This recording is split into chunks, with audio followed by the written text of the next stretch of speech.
які вже працюють за останні 10-15 років.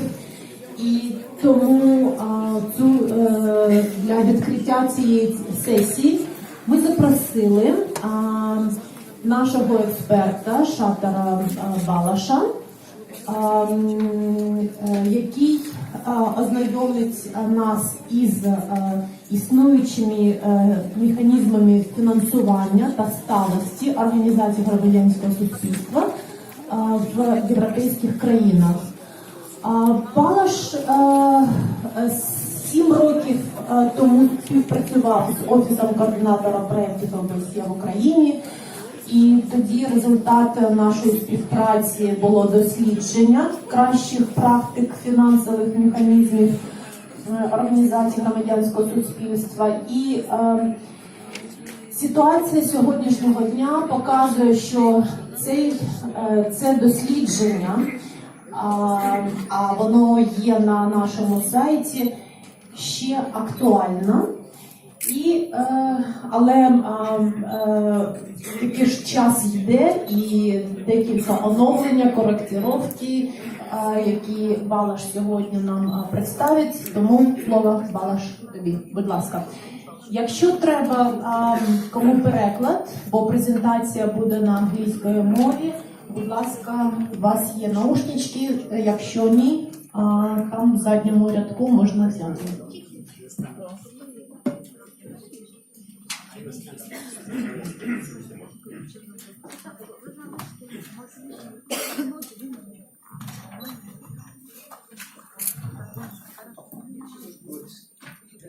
Yeah, it's already afternoon. Can you hear me?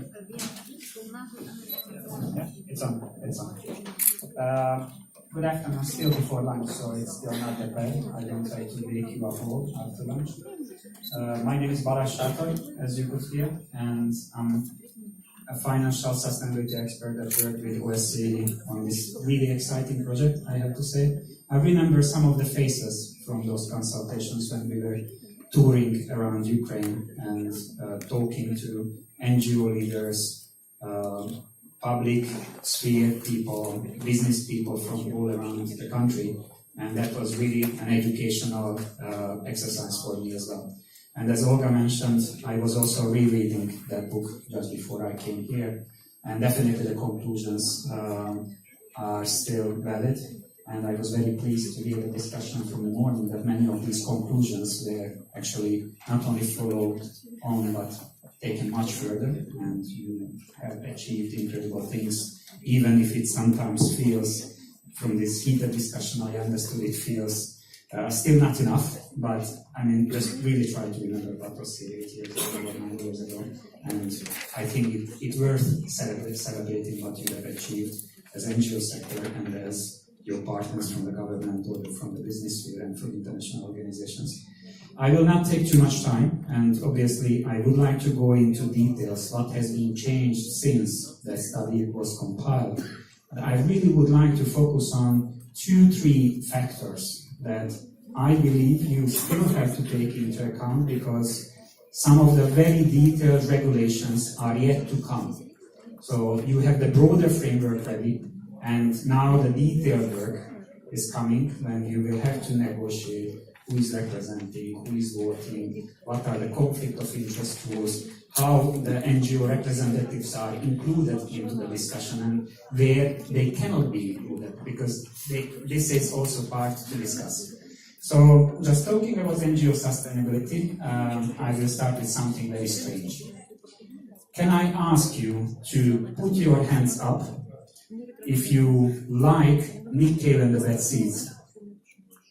It's a band. Nick Cave and the Bad Seeds.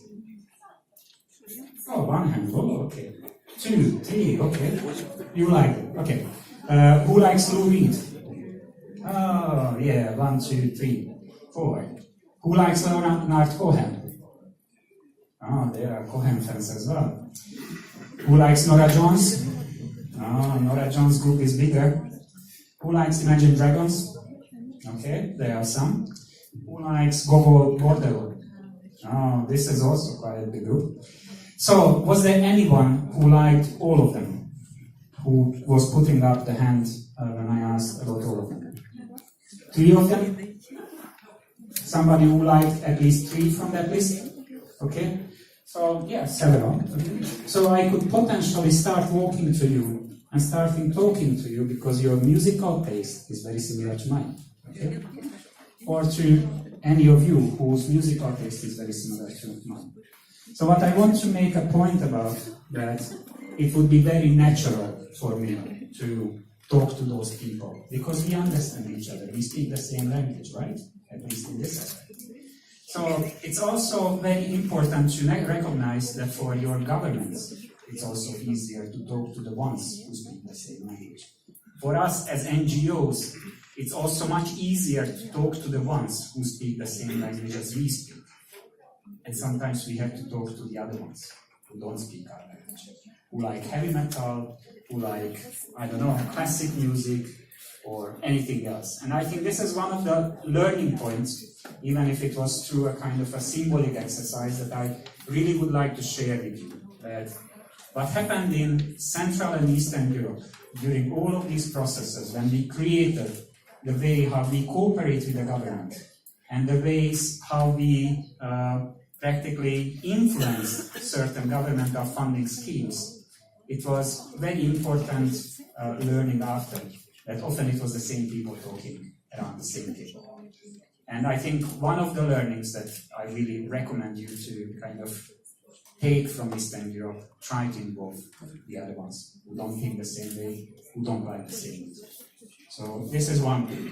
I will be more concrete later. Another part of the story, UK was part of the assessment, United Kingdom. And UK has very sophisticated ways how the government interacts with the charities. And still, I believe this is one of the examples to follow constantly. But I lived there for 3 years. And during these 3 years, I lived the system from inside. You know, you are practically an immigrant. You come to work in a country that you don't know anything about. You don't know the systems. You don't know how taxation works. And I ended up, I think, after half a year to be a regular donor of 2 charities. Somehow they found me, somehow they touched me, somehow I started donating to them. One of them was, it's probably surprising, one of them was the Royal Horticultural Society. I love gardening, okay? I love it, sorry. Maybe you don't because you have so much of gardening. I was growing up in a village, probably that's why I'm missing it a lot when I'm living in a big city. But this society runs botanic gardens. Yeah? Again, we deal with much more important and much more pressing issues, but you know, UK charity sector is 400 years old or even more. They had enough time to establish many charities for any cause they have in the society. So why I'm saying this example that, again, let's not be too harsh on ourselves. Yeah, like, I understand that this is a country that is practically in a war. You are a fragile state by international categories. Yeah? And yet, you have to start developing the society and the civil society in a way that it stands longer than this period of turbulence, that it will be there, that it will be beyond the strategy that is just created and that is going to be implemented, but you have to think even further.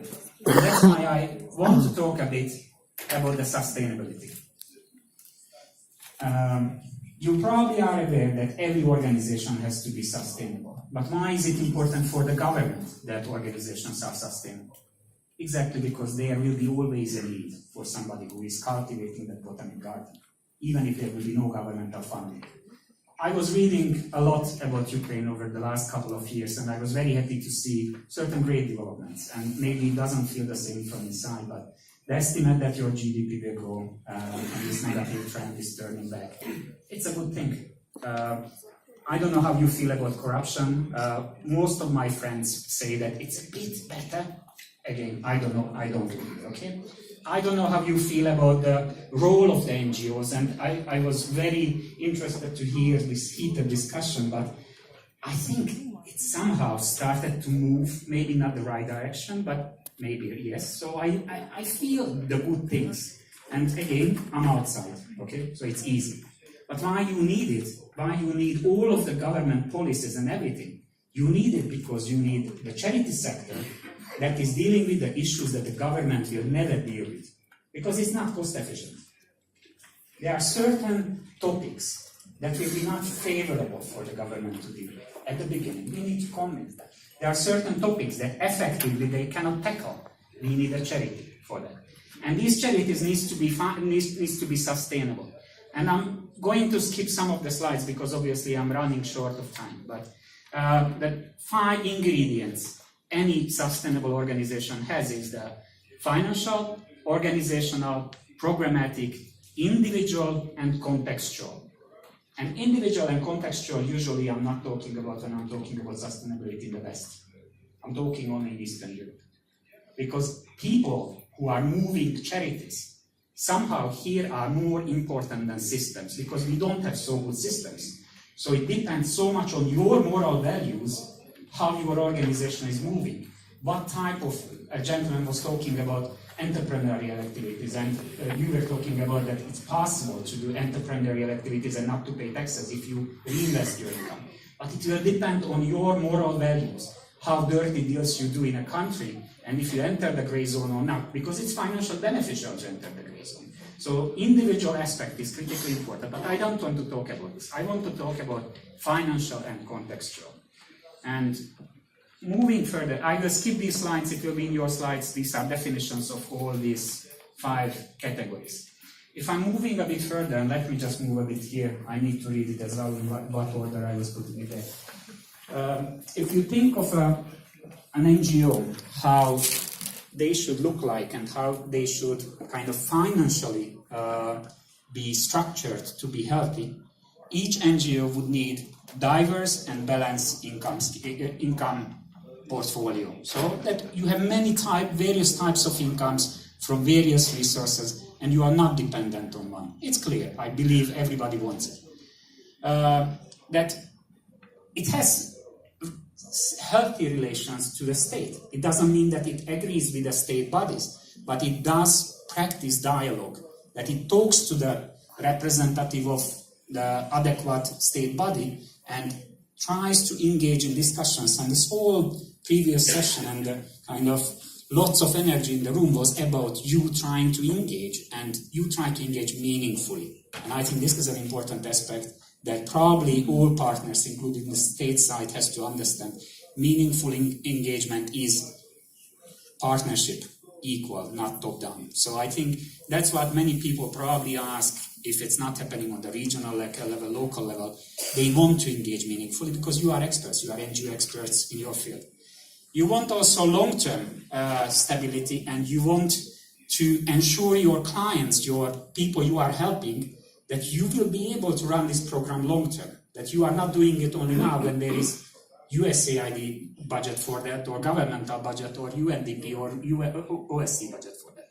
So that you are continuing the program, that people can count on you, that you will be there. You want to focus on impact. You want to resolve the problem. You don't want to stay at the level that you were 5, 10, 16 years ago. You want to resolve, you want an impact. And also this financing scheme has to allow you to make an impact. You need overhead funding, and I was very happy to hear that your new fund is actually probably going to support overhead funding. It's critical. You don't have the philanthropic sector like Western countries have, where, full of Zuckerbergs and even smaller donors like Rockefeller foundations and other foundations are helping the charity sector to grow, to develop, to focus inside, to create capacity, to get technical assistance. And now, hopefully, this governmental fund will provide it to you. But it's not enough. And relevant expectations regarding efficiency and transparency. I was recently on a conference, actually, with Olga. I will move here as well, just to see also faces here. I was recently at a conference in Kazakhstan, and there was a very good discussion about how much you can spend on overhead, on your PR, marketing, fundraising, finances, running the organization. And there was it was a big range of expectation, 20%, 60%, 30%. It depends. If you are a growing organization without systems, but you are growing yourself into something, maybe you need to spend more. But if you are a well-established organization, then maybe you will spend less. If you do groundbreaking, maybe you spend less because it's a different type of a procedure. If you are implementing programs, you need more overheads because there is more flexibility needed. So again, it depends, but overheads are critically important.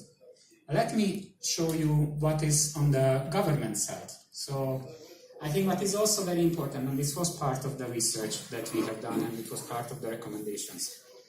We are diverse, right? How many NGOs are in Ukraine now? 70,000? 77,000?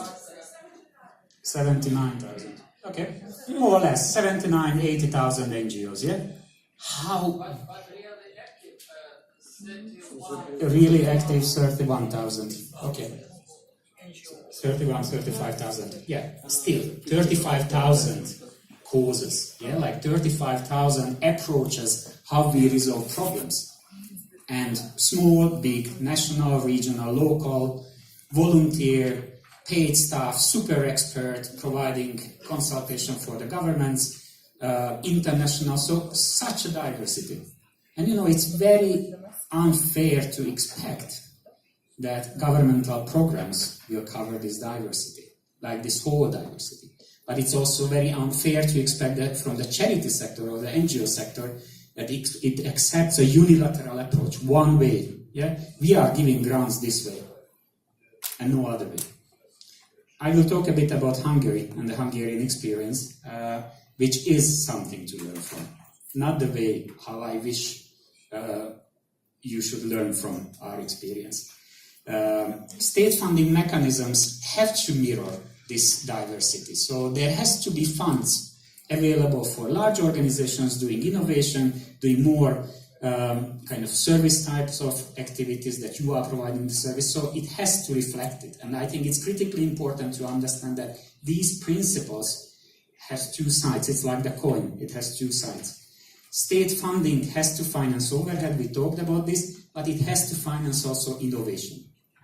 Because, you know, like, you have a brilliant service now, yeah? You find a contracting partner on the state side, they want to buy this service from you. There will be weaknesses, they will not pay the full cost, it's called full cost recovery. They will probably try to negotiate it to make it lower and lower, and because you are so desperate getting the funds, you will accept it. And long term you are driving yourself into a very difficult situation because you are not able to innovate if you don't have surplus. But surplus shouldn't be paid by the state. You can generate from elsewhere as NGOs. But anyway, it's very important that innovation is a critical part we need to finance. And also I think there is another phenomena, which is East European phenomena.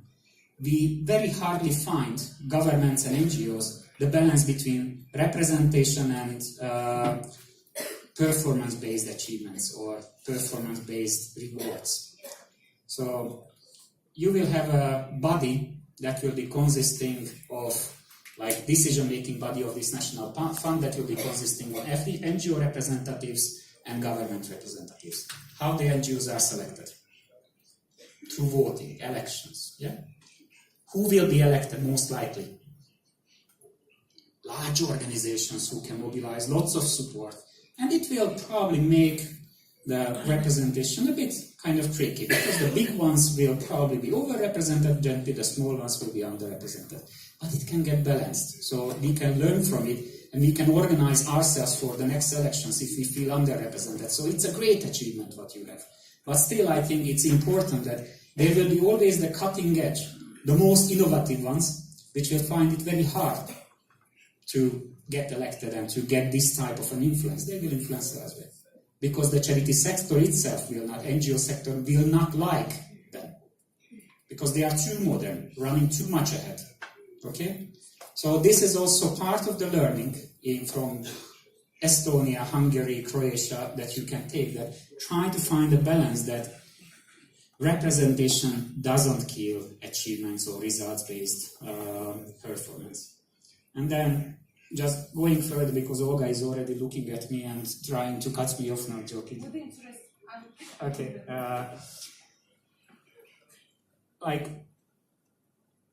Let me talk about this one, the next one. Some of you have seen this resource map. my former organization where I worked, we used to kind of assess the health of the organization based on this resource map. And as you can see, this resource map talks about various types of funding. State funding, private funding, earned income. And under each category, there are much more subcategories than listed there. They are just the basic categories. But what is also interesting that you look to the right, and there is domestic restricted funding, domestic unrestricted funding, foreign restricted and foreign unrestricted in each category. Restricted, unrestricted is a critical issue. There will be always money for restricted projects. There will be always somebody who is financing you exactly a concrete task. European Union is restricted funding, USAID, I believe, is mostly restricted funding, and most of the donors will be providing restricted funding. But what is very difficult, that sometimes you don't know what will happen in half a year or in 1 year, what catastrophe, what tragic event will happen in your field. So you might need to react very fast. And this funding that you have is not allowing you to really fast. So what people will think about you? No, they are not dealing with our problem. They are implementing some projects that are unnecessary now, but we have an emergency. We have, I don't know, incredible winter and people are freezing on the streets, or like I'm just telling examples. So if you are not able to react, people will lose trust in us as charities. So we need unrestricted funding. When we think of a strategy, we need to also incorporate that. And I was just trying to create a relatively healthy organization, and I was thinking of Ukraine as well, what might actually look like a healthy organization. If you look at the top line, state funding, most likely you will get domestic restricted funds projects. Yeah, like, I was saying, let's say you have 10%. You still have some foreign government support, 20%. You have some local government support already because your local government is very optimistic and trust NGOs. You have some private funding, you have some earned income. I'm not going into the chart itself because it's fictive, okay? So this is not something that you have to create for yourself. It just shows a healthy balance. Why this balance is healthy? How much is it from state funding? More or less 30%, yeah? But from 3 sources, 2 domestic, 1 foreign. Is it good? I think it's not bad. There is another good thing, that none of the funding sources is over 20-30%, which means you are not dependent on one source of funding. Is it good? I think it's good, because if one funder falls out, donor falls out, you still will be able to continue majority of the activity. This organization, this fictive organization, has quite nice income from services and other fees. Is it good? Brilliant. That's the unrestricted part. That's what you need to be flexible. So why I'm saying it, and I think I'm getting to the end, and I will probably leave more floor for the discussion after. The governmental funding kind of philosophy cannot fully satisfy this philosophy that is in this chart. This is a NGO financial sustainability philosophy. You need to have as diverse funding base as possible. The governmental funding will never follow it. You still need to work hard on private funding and earned income. But what is an important part, that government has to enable you to do so. You have to have, based on any international best practice, you have to have the right to establish entrepreneurial activities and earn your income from your services and from things that you are good at no tax rate. Yeah? You have to have this right because you are dealing with a market segment that for others is not profitable. Others can't actually run services on that market segment. And I think this is a very important learning that Eastern Europe actually learned, and some of the very successful charities that survived any problem in Hungary, in Poland, in other countries, they actually have either high proportion of private funding from individuals and corporations, from people, like Tabletočky in Ukraine. I believe they have majority of their funding from individuals or big part of their funding, or they have services and they provide these services for the government or for the businesses doing trainings because their trainings are so good that the business is interested. You do sales, guys, all of you. Every time when you are submitting a proposal, you do sales. So you are good salesmen, you are good salespeople. You go to a conference, you do sales. So I think try to think creatively how you can earn money with this. But I think one of the very important things that we need to also understand that we are not at the same stage of development. This is an organizational life cycle. At the early stage, organizations tend to work very actively, voluntarily, engaging in everything that comes up, coming to every conference. And then later, we are choosing, we are going only to the conferences that are important. Based on the number of people, I think that probably this conference is important, and it's important to me. I hope it's important to you. But you are choosing, we are selecting, we are becoming developed, we are able to say no. We will be able to say no to our partners if they don't pay enough for our services. We will be able to say no to something that we disagree with if, and again, I'm coming back to the resource map, if we don't ask money with one hand and we are not trying to beat our partners with the others. So if we have more sources, we are more independent, more flexible in our approaches. We don't have to always align, so we can be NGOs. And I think to close it, I really hope that all of the initiatives that you are working with, this fund, the strategy, and many other initiatives that are yet to come, will make your funding portfolio, NGO funding portfolio, much more diverse, will help you to be more sustainable, and will teach you the lessons that countries like Hungary and Estonia did very differently. And let me just close with this one. Hungary had all of it. Yeah? Unbelievably sophisticated funding schemes, governmental funds, under ministries, central funds, direct grant schemes. Roland is smiling, he was in Hungary that time. I mean, it was a hell lot of opportunities for NGOs to apply to. And if you look at the country, and the NGO sector now in the country is struggling. So there was lots of state funding. So is it enough to have lots of state funding? Or it's important also have good state funding? And I think this is one thing that I really suggest you to continue observing, because in Hungary you can see the impact. It's not good, bad policy, state policy. It was an experiment. Hungary was an experiment.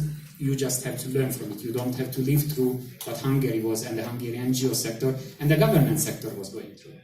If you look at Estonia, a country, small country of 1.3 million, again, on the same conference, there was the Estonian Foundation leader, Abu, and they are saying like, yeah, they are giving 15% overhead to the charities besides any program costs that they are giving. So they give direct overhead support as well, but on the top of any program, they are giving 15% overhead.